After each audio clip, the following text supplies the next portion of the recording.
If a person is going through this financial crisis, it's going to affect himself, one component, and it's going to affect the people around him, the second component. It's something simple as I cannot afford to send my kids to certain programs can be significant impact in 10 years down the line.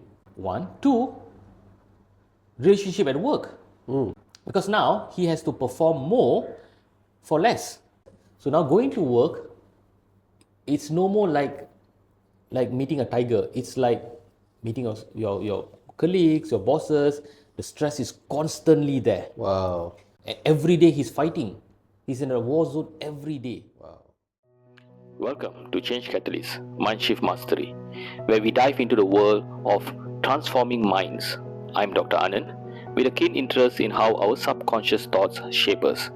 Here, we explore how everyday life and our feelings connect. We'll talk about how to handle emotional challenges and improve mental health. We'll look at why life feels so fast these days and how the world around us affects our minds. Together, we'll learn ways to understand ourselves better and make positive changes. Come and join us on this journey of discovery and growth at Change Catalyst Mindshift Mastery. Employees actually paying. There was another study which I saw. Basically, I think around 23 to 28% of a day in us trying to orientate ourselves back to what we do, because we get distracted.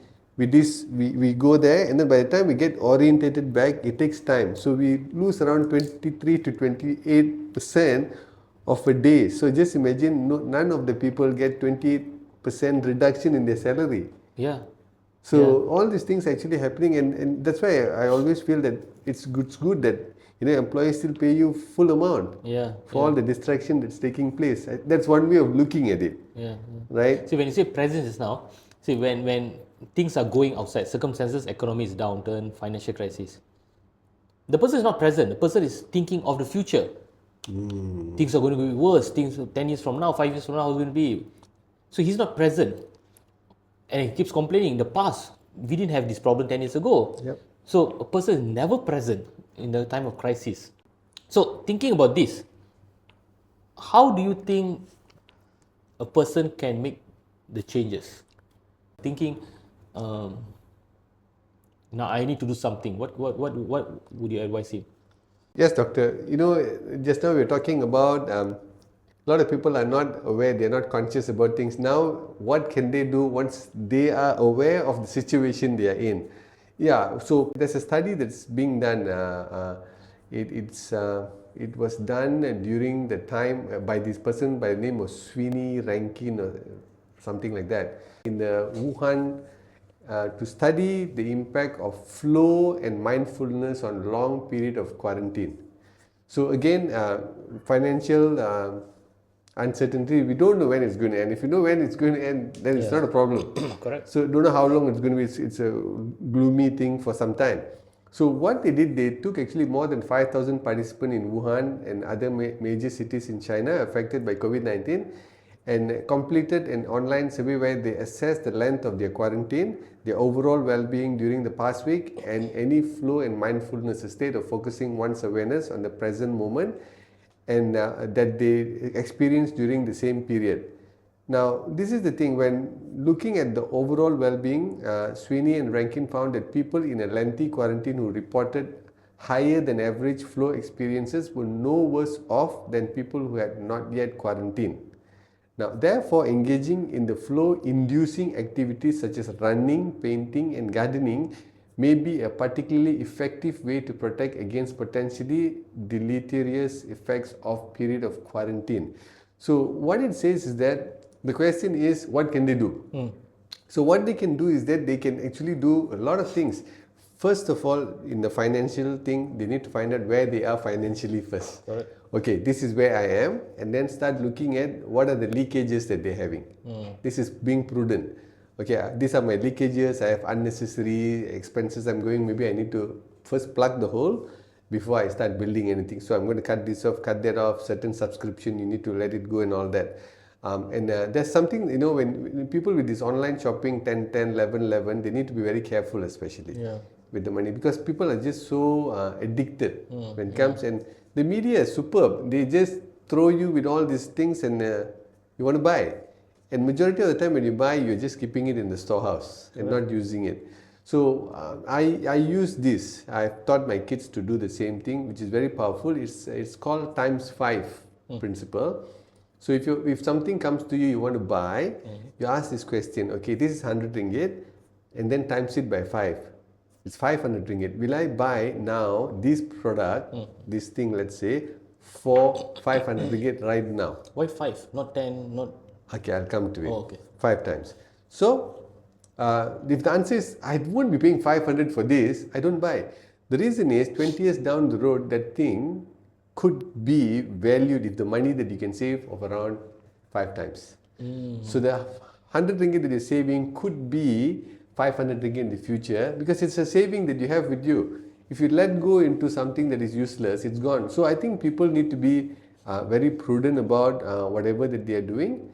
So that is something that we can do, and just like what we discussed, get into the flow activities.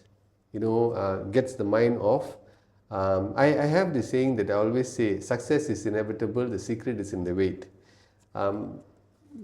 Success is there. The question is, a lot of people are actually sulking and complaining this and that, but there's also the other group of people who are actually creating options, and this is where they're actually looking at other things and getting life exciting, and then they're generating income.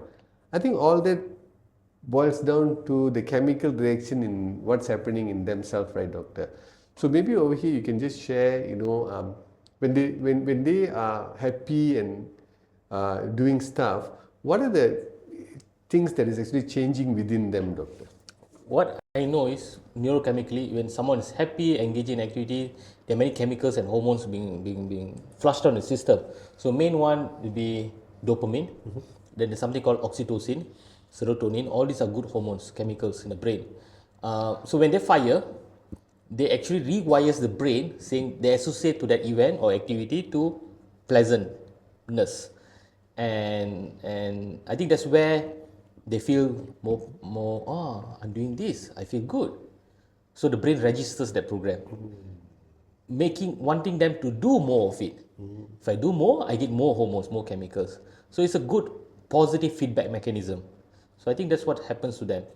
It's just that you cannot objectively measure that chemicals as it's happening. I mean, you're not in the lab, but as you're doing gardening, you can feel it. So it boils down to the feeling component. So if you can feel something, that shows you're moving to a better direction, better place. If you're feeling negative about something, then you should be aware that this is something not good. So awareness is the key in making things better. Brilliant. So it's funny, right? When you're working on a difficult problem, you can't find the solution at that time. But when you're having a shower, or when you're having a tea, or some people go and smoke, boom, eureka moment. It happens. So we need to give it some time for it to. That's why the flow mechanism is done like that. They get into the flow at that time. Correct. But the question is, like I was asking you earlier. See, now during economic crisis, okay, the person's job is at stake and he or she loses the job. And because of that, his family is going to suffer. There's a lot of implication, economic implication. So now he's in a terrible spot. And it's only fair for him to go through the stress, the anxiety, the depression, the whole emotional turmoil, because he has to look not for himself, but for in a bigger picture, his family, kids, survival.